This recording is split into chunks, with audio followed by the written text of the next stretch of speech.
Hello viewers, welcome to my channel Science to Technology. In today's show, Computer Wednesday, we're going to talk about optical discs in 2022. Are they still worth it?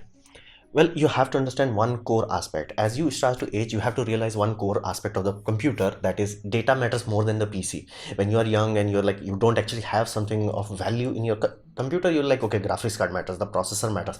And as you get older, you're like, no, not that data that matters. Same goes for supercomputers also. You may think the supercomputer is valuable, but no, the data they are crunching, that is far more precious than the supercomputer itself.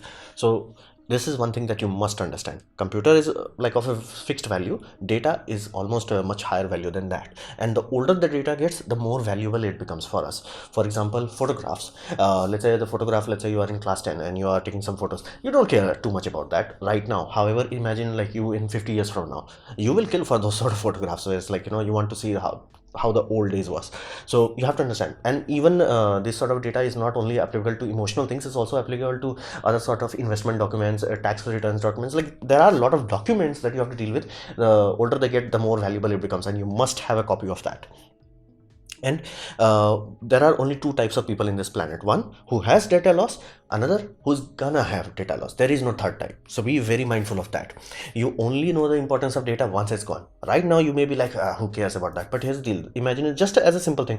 Your music library, let's say you created a very unique type of music library where it's like, small artists and all that jazz, and let's say you forgot about it, you did not notice it. But like, back in the days, like, hey, that song, like, it has some emotional resonance to you, you are trying to find it back, you can't find it because small artists, not in like, the infinite library media of basically, big streaming services. And then another aspect, maybe you may not know the complete names. How will you find that? So that's just a simple song example. The same goes for almost everything. Heck, yeah, many these sort of documents where it's like, once it's lost, it's actually gone, like done, gone, poof. You can never find them back. So that is serious problem. And there is actual danger associated to your document if it has any sort of monetary value or a serious value to you. For example, magnetism itself has a physical limiting factor, meaning if you take a hard disk and you're like, tada, this hard disk is gonna retain my data, well, it's gonna retain your data very amazingly well for, like, let's say 3 to 5 years. What happens after that? If you are lucky, the lubrication will wear out. If you're unlucky, the platter will get demagnetized. Because you have to understand that hard disk, we have figured out how to stop a platter from demagnetizing, but it means you have to keep it running. So it will keep doing error correction and periodically, like, okay, reinforces, like it detects like, hey, this magnetic pole is not clear, then it will try to do error correction, and based on that it will reinforce that magnetic using right head. So these sort of things have to happen in your hard disk, otherwise your data, like, literally data would still be there, but it would have enough corruption where it's like, yep, gone. So you have to know that magnetism has physical limitation, you cannot bypass that. And then the same goes for magnetic wave, which is the, like, backbone of entirety of our supercomputers, servers, big data. That's the backbone of that. Now you're like, wait a minute, how the heck it could be backbone when it has inherent limitation of magnetism? Well, the tapes, the LTO tapes that are like backbone, they have a shelf life of 10 to 15 years. Here's the deal: every company that is dealing that, on 8th year they will be like, okay, let's scan the tapes. Yeah, other tape was, and they will never have one tape, they will always have two tapes. So they were like, okay, this will be number 8 year, this will be like number 7 year, both will have same data, and it's like 8 year. Okay, is it intact? Okay, now transfer it to new tapes. Basically, generally you're supposed to do that every 10 years, transfer the data from old tapes to the new tapes. This is migration. And you were like, that sounds very expensive and tedious. Yes, there are departments in companies like HP, Dell and all that, where they're like, people, what do you do in HP? Yeah, all I do is like migrate old data from old medium to new medium. That's all they have to do. Because without that, if they like forgot about the tape, yeah, that data is gone. That's like, poof, gone. So you have to understand that magnetism is inherently not long lasting. Inherently it will change. And then you come to electron gate. Now what does that mean? That simply means how your flash memory works. Now if you're like, wait a minute, are you trying to store quote unquote charge? Yes. And if you're like, wait a minute, that does not sound stable. Yeah, it is not stable. Fundamentally, it's not stable, meaning your flash memory or your SSDs, they're not going to last for very long. Now, you could be lucky in a scenario where you are in a cold world and the quality of the chips, basically low density chips are much, longer lasting compared to high density ones. But even those will, like, electron will quote unquote seep out, and tada, your data is gone. Poof. That will happen in around 5 to 10 years, and especially if you are in hot climates, yeah, good luck with that. So these are the two physical limitations, meaning these will destroy your data sooner or later. That's why data always have to be migrated. It's like, okay, data is starting to show age, okay, shift it to new medium. You have to do that. And let's say you manage all of these things. Let's say you have a server and you have another backup server. Then the biggest issue to those servers are the user itself. For example, one of the primary ways and the reason why people lose their data is the user itself. Accidental deletion is one of the primary reasons. On top of that, let's say you accidentally deleted something. All you have done is deleted the table of content. You can still recover the data, but if you do not catch it in time, like, hey, wait a minute, I deleted something that I should not have, and you started to overwrite that data is permanently gone, poof, gone with the wind. So in those sort of scenario, you're done. Like, think of it this way. LTT is Linus Tech Tips, he has a server, then is another server, and this another server has only one job. It's like whatever file comes into the quote-unquote main server must be backed up here, and no matter what some user does, it's like, okay, user's gonna delete the file. It's like, no, I'm not gonna let you delete it. It's like, it's one way. It's like, it's gonna keep stored, and one day later, yeah, you need that file again, you accidentally deleted it, yeah, here you go, file. That's the one thing you have to understand, and that happens in major companies. I worked in a gaming industry. This was common things. We even had SVN where somebody's like, oops, accidentally deleted. We had to do whole restore of the server. So this is common thing. Like, user itself is the biggest danger to that.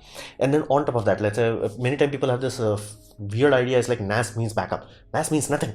The NAS is nothing, because it is really vulnerable to first one point of failure. It's like, you may be like, okay, my hard disks are backup. Here's the what happens if your power supply goes down, or motherboard goes down, or the networking chip, or the chip that is controlling your basically RAID array. Poof, is one NAS is still one NAS, one point of failure. On top of that, if you have connected it to any sort of network, it is vulnerable to malware. And right now, the crybaby of this world is ransomware. What you gonna do after that? It's poof, the data is gone. So fundamentally, these are dangers to your data. That's why I am very clear with this. Either you had your data loss, or you're gonna have data loss. There is no third kind of people. So what is the solution? Solution is what we call worm media. Now, they have been going down in popularity, but they are still like the backbone of archiving. Meaning, for proper archiving, you have to have write once, read many media. Meaning, like optical discs, and like this is a Sony's optical disc archive medium. Like, they can go as high as like 5.5 terabytes. The idea is, once you write data into it, it can't be taken out. It's like, it's done, it's gone, it's there. So same goes with CDs, VCDs, DVDs, all that jazz.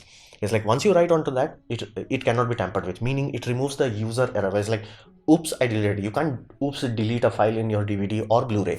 So that does make it far more resilient, and it also makes it tamper proof. If somebody is intentionally gonna destroy your DVDs, you're gonna notice that. If somebody, like, maliciously, in SVN we had that issue where it's like somebody uploaded, again, we are hoping that it was accidental upload of, like, deleted files, and then it, like, SVN deleted the latest file build. It does happen, this sort of thing. But when you have a worm media, you will know who tampered with that puppy. Now, in LTO, there are some tapes that are quote-unquote worm, and they are built for basically more of a legal things. Basically, if you are dealing with legal proceedings, they are generally requirement that you must have it on worm media. Same goes for some flashcards that police uses, where it's like, if they keep capturing the photos are gone into that card. It cannot be deleted, nor it can be overwritten. It's like, write once the card is full, they have to pull it out like a film roll and put a new card in. So worm media is the core backbone of archiving. Without worm media, archives are practically pointless. Now, generally what you want to seek is what we call long-term stable. In that regard, LTOs are really not that good, because every company that is dealing with this LTO systems, they have like a whole branch, basically a whole division, where it's like, just deal with this. Every 10 years, keep upgrading the new one, keep checking the one, keep reinforcing the tapes, because sometimes it does happen. You will scan it, let's say, once every 2 years, and you find that, wait a minute, this basically this cartridge is showing way too many errors. Either you try to rewrite it and test it, and you're like, hey, still throwing error, throw it out. You try to create a fresh backup from another backup. So this is not long-term stable. However, optical medium is long-term stable. How long? Well, for example, I have like a VCD from very old days, as in like this VCD was packed in 2007. Now this still works. And there are many DVDs that I have burned back in the days. Again, those are generally useless thing. I did not understand the value of data, but again, those are still working. Now, not all of them. Not all of them, let me be very clear, but majority of them are working. Now, many people have different kind of experience where they're like, most of my DVDs broke. Generally, that could happen for two reasons. A, the DVD itself was defective, meaning if you bought something like this, there is a good chance that you may buy inferior quality product. Again, how would you know? You don't have like freaking electron microscope who's gonna analyze the thing. So that could happen. You may have bought a defective product, or you may live in a scenario where you have too much humidity. Humidity is the enemy of basically optical media. But if done correctly, it can cross human lifespan. Meaning, once it's done properly, basically you store it. Even normal DVDs, you are storing it. All you have to do is make sure you put it in plastic bag, put some desiccant, meaning anything that absorbs moisture, put into another plastic bag with more desiccants, and do this 3 times. Put them into fireproof safe, and do that 2 times. 99% of chance at the end of your lifespan you will still find something that retains the data. Inherent self-degradation is very little on this sort of medium. Compared to the magnetic system, there is no competition. Compared to magnetism, it's like, yeah, it's not even funny how badly this, like, again, think of this way, like these are industrial backbone and they still flat out say 10 to 15 year lifespan.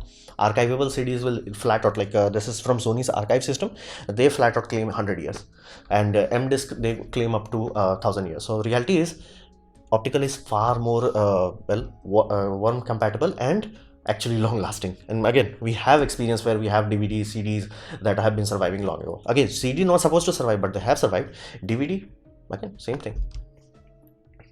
So let's talk about Blu-ray. Now, Blu-ray, you have to understand this point is like it's the only way that modern world can be backed up properly, and you can buy some very high capacity disc. Like I have ordered these things; they have not arrived yet. But I have ordered them.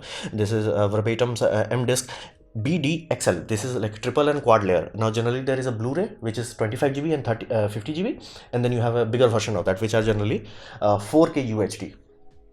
Now those are like a BDXL format. So a BDXL format goes up to 100 GB to 115 GB. 115 GB meaning they will claim 125 GB. It's like a counting error. One is counting by 1000, another is counting 1024, 1024, 1024. So this 100 GB disk, if you put it in computer, it will give you 90 GB of usable space.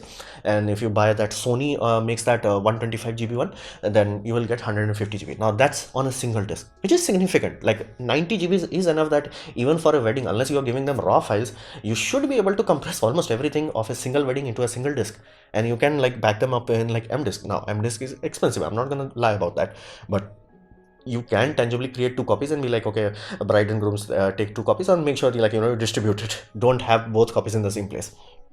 So M-Disc is long time archivable. Now, how do we know that is actually long time stable? Well, generally, whenever company has to test something that is it long term stable, they do it what we call accelerated aging, meaning they put this sort of disc in a place where they are exposing it to high heat, high humidity, and boatload of UV radiation. That accelerates every aging process, meaning if the disc is supposed to age in 10 years, it's gonna age in 5 minutes if you put them in the sort of chamber. That's how they tested this puppy, and their results were very encouraging, where there's like, yes, the whole idea behind this is the platter, the dye, quote unquote, on the which you are etching, it's far higher grade compared to normal this sort of disc. Now these discs are generally what we call organic dye, and if you know organic OLED, they don't last very long. That's the problem with that dye itself is not very long term stable. Of course it's stable in like 10 years, 20 years, 30 years, but not very long term stable. Now again, that does not apply to, if you buy DVDs. That does not apply to this. Now you're like, why? Well, these are stamped, meaning this Blu-ray, anything that you buy, they will supposed to last forever because they are stamped. Rather than having a dye that, like, changed because of your laser, they're supposed to be far longer lasting. Now M-Disc is trying to bridge the gap of that, where it's like, no, you have to have much higher power laser in order to etch it, and the thing that you are etching is far more stable, meaning it's not gonna self-destruct. So I bought this Blu-ray drive. It has M-Disc capability.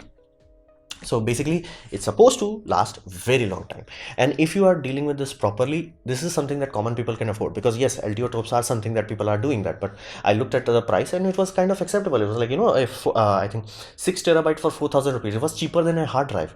But then I was like, why didn't I do that? Well, the player cost was hilariously high, as high as a freaking car. I'm not even joking. Like a second-hand car, I can get a quality second-hand car. That's how expensive it was. Like, and you can look at it in Linus Tech Tips also. It was like, tape is cheap. $5,000 player they had to buy. So that's one of the consequences of this sort of industrial options. It's like, yeah, tapes are super cheap. Yes, I can buy multiple tapes and I have multiple backups and keep doing that. It still would be cheap. But one player cost is like, yeah, I can't afford that. Compare that price to this puppy. Yeah, it's super cheap. I can actually afford this. And same goes with this. Yes, discs are expensive. Yes, they are like per gigabyte wise definitely much more expensive than LTO systems, but it's something I can do in small chunks and still have something, and they are inherently passively stable, so they should last much longer. And if you can make sure they are protected from humidity and UV radiation, yeah, nothing should inherently break down in these things. So once you make the disk, you verify it. Of course, you double check it, triple check it to use like, no, have I actually written all the data? Yes. Then you store it, properly store it, and then you forget about it. That's the whole point of this sort of system. It's not meant for like, your video editing. It's like, yeah, I put that data, that's there somewhere. Like, you're not supposed to pull that disk out and rewrite on that. You're supposed to like fill up the disk, and then you forget about it. Then you fill up the next disk, forget about it. That's how you're supposed to keep doing that. And you may be worried about, it's like, okay, let's say I backed up a lot of things. What about in the future? Well, think of it this way. This VCD was like, many of you do not even know what VCD are, but here's the deal. Still I can buy that, still I can play it. How? Well, this is one good thing about optical system. Optical systems are generally very good backwards compatible compared to LTO tapes. Like, you can only go 2 generations back. Optical is like, yeah, keep going back as you want to do. So, and there are many manufacturers, meaning there are Sony who makes it, there is LG that makes it, there is Pioneer that makes it, there is Toshiba that makes it, there is basically many more brands are making, which what simply means even in the future you will have some player that can play these things even 50 years from now. And even if you do not have the player, I can guarantee it, there will be archiving services that will be utilizing this, and you're like, yeah, can you recover the data? Of course you have to pay a fee for it, but you will be able to recover that data. So because the fact that like actual movies have been backed up on that, there is more than enough demand. People may be like, oh, Samsung have left the industry, so this is dying. Well, everything is dying. It's like sooner or later everything dies. That's obvious. And Samsung have left the camera industry. Camera industry did not went anywhere because they were like, camera industry is not that profitable, we're gonna go to mobile phones. Yeah, good, awesome for you, but camera industry did not die. Same will happen with Blu-rays also. Yes, they will go down, but they will never disappear. Think of it this way, we still have VCRs that you can buy. And not to mention, of course, new equipments are not manufactured, but there are companies that specify on that, and you can still buy vinyl record players. So let that sink in. So do not worry too much about it. It's like, yes, if you back up the data, and again, this should not be your core backup system, this should be like worst case scenario. So what to buy? Well, let's be real. What do you gonna buy? Well, you can buy external systems, meaning USB powered systems. They are generally a bit more expensive, and generally many, especially slimline ones, they are not very long, very fast, simply because they have power constraints. Basically, they have to work on USB power. Now, generally, there are some big ones which are just internal drive packed externally, but they require AC adapter to work. So you can choose whatever is comfortable to you, and you can buy internal one, like how I did, because I simply wanted something that fits in my computer. My computer is very old. Like, it's a Cooler Master high airflow series case. It has like multiple 5-inch base, so I can directly plug it in. Now, if you're like, hey, I want to watch these sort of movies on that, you may want to look into MKV. Now, MKV is a software package. Now, MKV is run by a lot of enthusiasts, and people go around and basically cracking the firmware. Basically, inherently, this drive should not be able to run UHD DVDs, UHD Blu-ray, simply because it's not certified and stamped or things of that nature. But it can read what we call BDXL, 128 GB of storage disk. So physically it is able to read it, but if you do not tamper with the firmware, there's like, yeah, I can't understand the disk. But if you tamper with the firmware, which people at MKV have provided, you're like, tada, all the locks have been unlocked and you can just go YOLO on it. So if you are more interested, if you really want to use that, but I also want to use this, like again, in next few years I will figure out whether I really want to start a collection with this or not. But if you want to do that, please pay attention to this. M-Disk is for long-term archive, and you can buy platter like this. Again, they are expensive, as in like this is BDXL 100 GB disk, meaning 90 GB disk. You can get 25 of that. It's expensive, 30,000 rupees. So like very expensive. But they are like, they have two advantages. A, they are M-Disk. B, they have basically printable surface, meaning you can put that into a printer and just print on top of that. Now, like, is that really valuable? Short answer, yes, absolutely. Think of this way, like LTO tapes, like the company spent boatload of money to have a proper barcode that can be easily read. Think of it this way, like let's say you actually printed the whole detail. Like for example, you backed up a video file and you are like, okay, this is the video file, this is the codecs, this is what I have used. That will simplify your search process very quickly when you are trying to recover the data. So yes, that's again add-on, but desirable add-on. And as a basically many videographers, cinematographers who deal with weddings and such, they basically use this sort of media, print like custom artwork on them, and then it's like, tada, it looks a much better presentation wise. And in terms of archiving, it's like put and forget. So would you know what is on the disk? No, most likely you will not. So that's why printing directly on the disk will save you time rather to have a paper level which may get lost. So that's doable if you want to do.